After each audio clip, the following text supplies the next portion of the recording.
کیا آپ جانتے ہیں 17 فروری 2026 کو آسمان پر کچھ ایسا ہونے جا رہا ہے جو صدیوں میں ایک ہی بار ہوتا ہے۔ لوگ اسے محض ایک سائنسی اتفاق کہہ کر ٹال دیں گے، لیکن کیا یہ صرف اتفاق ہے یا قدرت ہمیں کسی بڑی آفت سے پہلے خبردار کر رہی ہے؟ آج کے اس ویڈیو میں ہم ان پوشیدہ سچائیوں سے پردہ اٹھائیں گے جنہیں سن کر آپ کے پاؤں تلے سے زمین نکل جائے گی۔ اس ویڈیو میں آپ کو ان سوالوں کے جواب ملیں گے جن کا ذکر بڑی بڑی قدیم کتابوں میں موجود ہے۔ کیا یہ اندھیرا کسی عالمی جنگ یا ملکوں کی تبدیلی کا سگنل ہے؟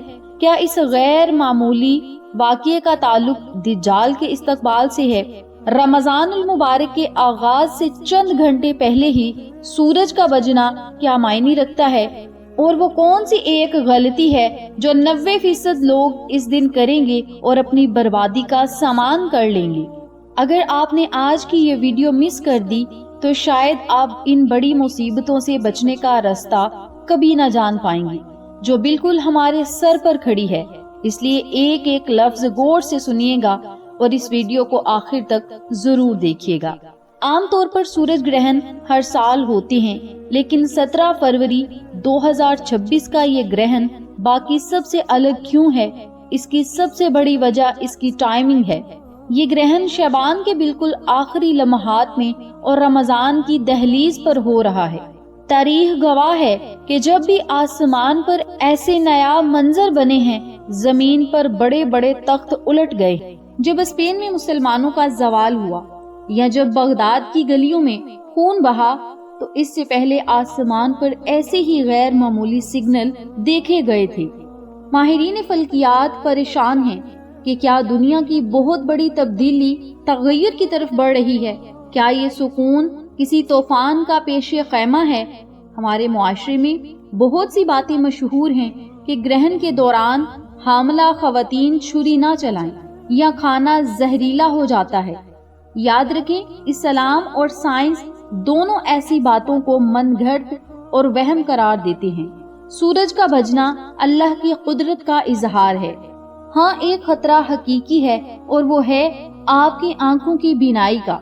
اس کالے سورج کو براہ راست دیکھنا آپ کو ہمیشہ کے لیے اندھا کر سکتا ہے، لیکن اس سے بھی بڑا ایک روحانی خطرہ ہے۔ جب آسمان پر اندھیرا چھاتا ہے تو وہ وقت شیطانی وسوسوں کے لیے بہت موزوں ہوتا ہے۔ اس سے بچنے کا طریقہ کار کیا ہے، آج کی اس ویڈیو میں ڈیٹیل سے آپ کو بتایا جائے گا۔ اس مشکل گھڑی میں اپنے گھر کو حفاظت کا قلعہ بنانے کے لیے یہ 3 کام ضرور کریں۔ پہلا کام، جب گرہن اپنے عروج پر ہو تو 100 مرتبہ سبحان اللہ و بحمدہ سبحان اللہ العظیم پڑھیں۔ یہ کلمات اللہ تعالیٰ کو بڑے پسند ہیں۔ سبحان اللہ و بحمدہ سبحان اللہ العظیم، ان کلمات کو 100 مرتبہ آپ نے پڑھنا ہے۔ یہ الفاظ زبان پر ہلکے ہیں لیکن قیامت کے ترازو میں سب سے بھاری ہیں۔ نمبر 2 پہ جو عمل میں بتاؤں گی یہ روحانی ڈھال ہے۔ فتنوں اور شیطانی حملوں سے بچنے کے لیے 100 مرتبہ لا حول ولا قوت الا باللہ العلی العظیم، ان کلمات کو پڑھیں۔ ایک تسبیح آپ نے ان کلمات کی پڑھنی ہے۔ یہ جنت کے خزانوں میں سے ایک خزانہ ہے جو آپ کی ہر مشکل کو جڑ سے کاٹ دے گا۔ تیسرا وظیفہ، توبہ کی چابی۔ چونکہ رمضان قریب ہے، اس لیے اپنے دل کے زنگ کو صاف کرنے کے لیے اور گرہن کے دوران اللہ رب العزت سے سچی توبہ کرنے کے لیے آپ نے 100 مرتبہ استغفر اللہ ربی من کل ذنب واتوب الیہ یعنی استغفار کی دعا پڑھنی ہے۔ اگر استغفار کی دعا نہیں آتی تو استغفر اللہ پڑھ لیں، استغفار پڑھ لیں، یہ آپ کی اپنی مرضی ہے۔ بہتر یہ ہے استغفر اللہ کی دعا پڑھیں جو میں نے ابھی پڑھ کے بتائی ہے، دوبارہ پڑھ دیتی ہوں، دھیان اور توجہ سے سنیے گا۔ استغفر اللہ ربی من کل ذنب واتوب الیہ، یہ وظیفہ دجالی فتنوں سے بچنے کی آخری چابی ہے، لہٰذا ان تینوں تسبیحات کو آج ضرور پڑھیں۔ نبی کریم صلی اللہ علیہ وسلم گرہن کے وقت گھبرا کر مسجد کی طرف دوڑتے تھے۔ اس خاص نماز کو نماز خسوف کہتے ہیں جو چاند گرہن کے دوران پڑھی جاتی ہے۔ اس کی 2 رکعتیں ہوتی ہیں، لیکن طریقہ عام نماز سے تھوڑا مختلف ہے۔ اس میں 1 رکعت میں 2 بار قیام قرات اور 2 بار ہی طویل رکوع کیا جاتا ہے، یعنی 2 رکعتوں میں ٹوٹل 4 رکوع اور 4 سجدے ہوں گے۔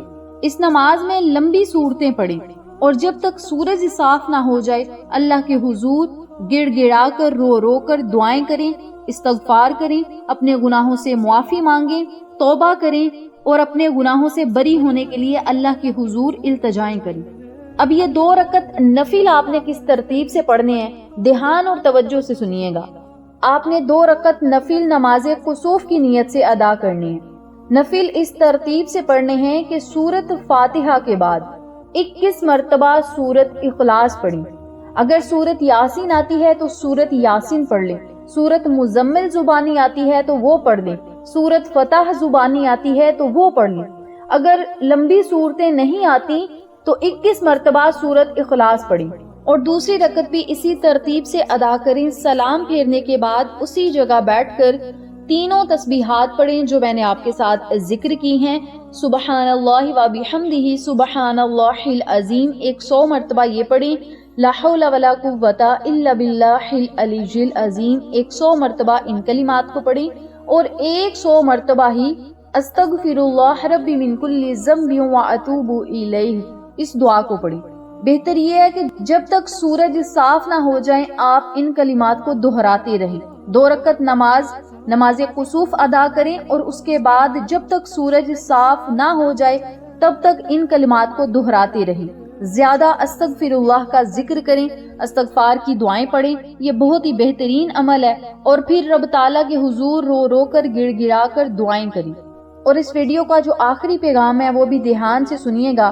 17 فروری کو سورج کالا ہوگا اور پھر سے روشن ہو جائے گا، لیکن ڈرنے کی بات یہ ہے کہیں ہمارے دل گناہوں کے اندھیرے میں ہی نہ رہیں۔ رمضان سے ٹھیک پہلے یہ گرہن ایک الارم ہے کہ ہم اپنے دلوں کو صاف کر لیں۔ جیسے چاند سورج کی روشنی روک دیتا ہے ویسے ہی ہمارے گناہ اللہ کی رحمت کو ہم تک پہنچنے سے روک دیتے ہیں۔ اس ویڈیو کو صدقہ جاریہ سمجھ کر اپنے پیاروں کے ساتھ ضرور شیئر کریں۔ کیا پتا آپ کے ایک شیئر سے کوئی توبہ کر لے اور اس کی آمین آپ کی بخشش کا بھی ذریعہ بن جائے۔ آخر میں اللہ سے دعا ہے اللہ ہمیں ہر فتنے سے محفوظ رکھے اور ہمیں رمضان کی برکتیں سمیٹنے کی توفیق عطا فرمائے۔ ہمارے گناہوں کو رب تعالیٰ معاف کرے، ہماری سچی توبہ کو اللہ تعالیٰ اپنی بارگاہ عالیہ میں قبول و منظور فرمائے۔ آمین ثم آمین۔ ویڈیو کو لائک کریں، شیئر کریں، چینل کو سبسکرائب کریں اور کامنٹ باکس میں آمین ضرور لکھتے جائیں تاکہ آج کی دعائیں ہمارے حق میں بھی قبول و منظور ہو جائیں۔ آمین ثم آمین یا رب العالمین۔